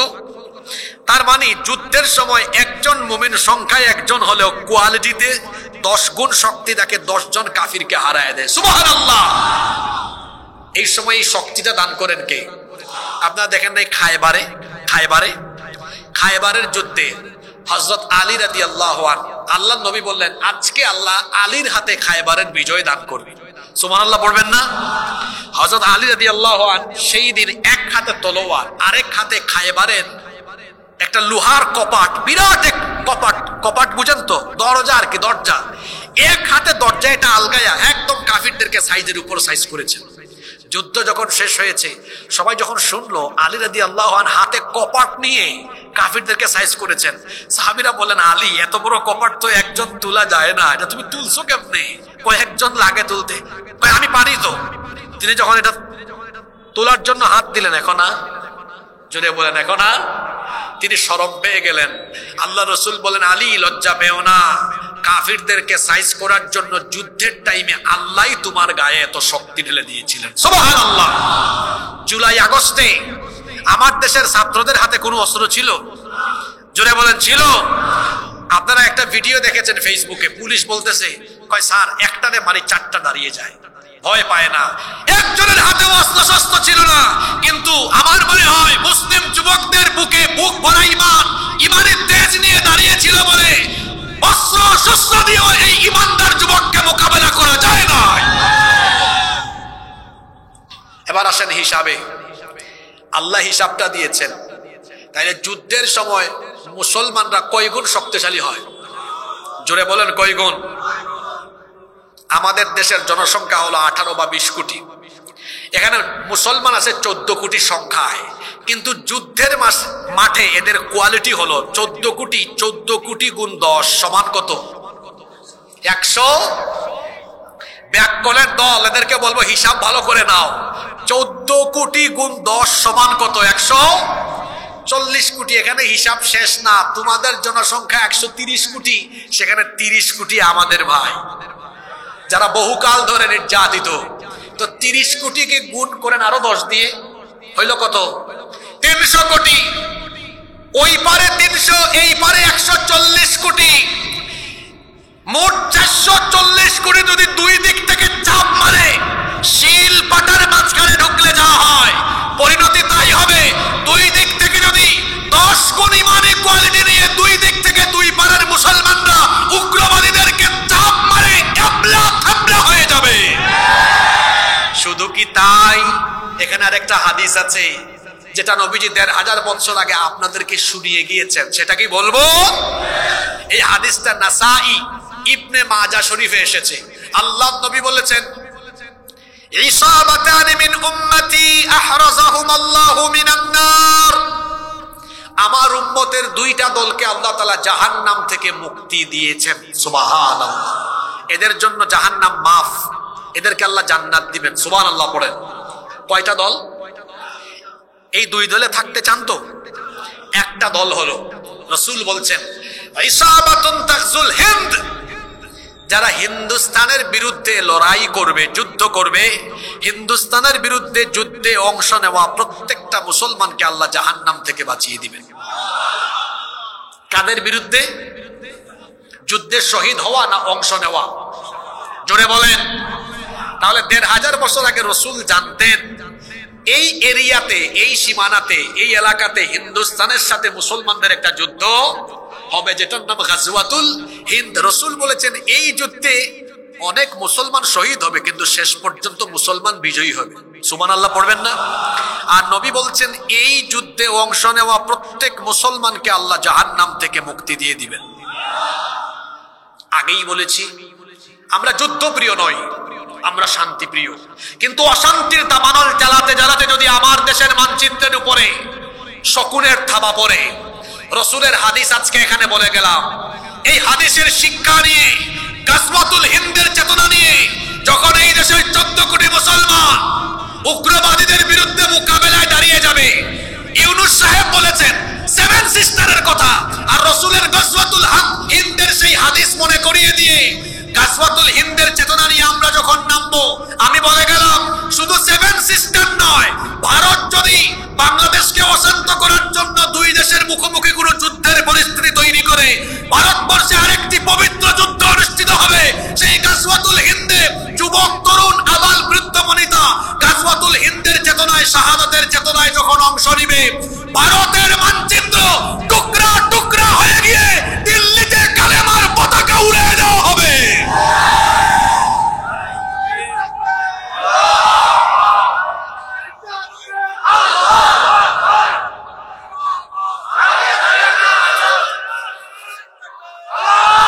যাদের ইমানের ব্যাটারি ফিউজ হয়ে গিয়েছিল, ব্যাটারির চার্জ চলে গিয়েছিল, এখন কি চার্জ লুট হয়েছে? ভারত বাংলাদেশের সাথে কোনোদিনও পারবে না। এর কারণ 3টা। কোরআনে আল্লাহ আমাদের শক্তির কথা বলেছেন, ওই যে হিসাব। 2, রাসূলের হাদিস আছে গাজওয়াতুল হিন্দে মুসলমান বিজয়ী হবে। 3, বাস্তবিক কারণ আছে। আমরা ভৌগোলিকভাবে বাংলাদেশ এমন এক জায়গায় অবস্থান আমাদের, এখানে ভারত আমাদের বিরুদ্ধে নাক গলালেই ভারতের শত্রু আমাদের মিত্রে পরিণত হবে। একটু লাইগা দেখো না, দেখা যাবে সবার আগে চীন এক পায়ে খাড়া হয়ে বলবে ভাই তোদের যা লাগে সব দে, আর পাশে আরো কিছু দেশ আছে একদম পারমাণবিক সব পাঠায় দিবে। ভারতকে বলবো নিজের চরকায় তেল দাও, তোমরা আমাদের প্রতিবেশী, প্রতিবেশীর মতো থাকো, আমাদের কোনো অসুবিধা নাই। কিন্তু প্রভুগিরি আর দাদাগিরি দেখাতে হলে, প্রভুগিরি আর দাদাগিরি দেখালে বাংলাদেশের 20 কোটি জনগণ তা বরদাস্ত করবে না, ভারতীয় আগ্রাসনকে রুখে দিবে। ওই হাদিসটা শেষ করি, কমপ্লিট করি। 2 দলকে আল্লাহ জাহান্নাম থেকে মুক্তি দিবেন। কয় দল? তো এক দল তো পাইছেন, গাজওয়াতুল হিন্দে অংশ নেওয়া সবাইকে আল্লাহ জাহান্নাম থেকে মুক্তি দিবেন। আর একবার সুবহানাল্লাহ পড়েন। তাহলে যদি সুযোগটা তৈরি হয়ে যায়, যদি সুযোগটা তৈরি হয়ে যায়, দেখি তো গাজওয়াতুল হিন্দে কারা কারা অংশ নেওয়ার জন্য প্রস্তুত থাকবেন। আশা এই ময়ূখ রঞ্জন, এই রে ময়ূখ রঞ্জন, তোরে যদি এটা দেখান যাইতো, দেখ তোদের বাপরা কিভাবে প্রস্তুত হয়ে আছে। আল্লাহ সবাইকে কবুল করেন। আর এক দল বাকি আছে না, ওই দলের পরিচয় শুনবেন না? আচ্ছা, ওয়াজ তো আজকে 2 ঘন্টা হয়ে যাচ্ছে, আপনাদের খারাপ লাগে না? আমি নিজে কোথাও এত লম্বা সময় ওয়াজ করি না, আজকে আমার রেকর্ডও ভঙ্গ। আপনারা কি বাড়ি যাবেন না? কি বলেন, এত ক্ষুধার্ত আপনারা? কোরআন শোনার ক্ষুধা, তাই না? মানুষ তো এমনি এমনি বলে না, এই সাতক্ষীরার মাটি হলো ইসলামের ঘাঁটি। ঠিক আছে,